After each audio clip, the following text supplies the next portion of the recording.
ঘটিয়েছে ওই গ্রামের জায়গাতেও কুলাচ্ছে না সালাবার জলা জমি কিনতে হবে আরো বড় জমি লাগবে একেবারে গ্রামের শেষে মাঠের জমি কিনতে শুরু করেছে এই যুবকেরা তরুণেরা একেবারে চলা জমি কিনে সালাবার সেখানে থাকতে লেগেছে মদিনার মসজিদ থেকে অনেকটা দূরে হয়ে গেছে সালাবা ফজরেও আসতে পারে না সালাবা জোহরেও আসতে পারে না সালাবা পাঁচ ওয়াক্ত নামাজ মদিনার মসজিদে আসতে পারে না আল্লাহ নবী নবী নবী আমার সাহাবা হুজুরদেরকে জিজ্ঞাসা করে এ বাবা সাহাবারা আয়না সালাবা আমার সালাবা কোথায় সালাবাকে কেন দেখতে পাই না সাহাবা হুজুররা বলে হুজুর সালাবা এত বরকত হয়েছে সালাবা কিরামের জায়গা কিনেছিল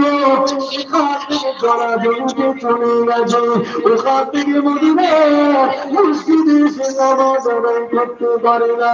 অনেকটা দূর হয়ে যাওয়ার কারণে মদিনার মসজিদে আসতে পারে না আল্লাহ নবী বলেছিল ইয়া হাতা সালাবা ইয়া ওয়াইহাকা সালাবা ইয়া ওয়াইহাকা সালাবা সালাবার জন্য আফসোস সালাবার জন্য আফসোস এই যুবকের ব্যাপারে তরুণেরা এবং করে জুমার দিনে সালাবা মদিনার মসজিদে এসে খালি নামাজ আদায় করে বর্তমান সংরক্ষণে আমাদের এই মাহফিলে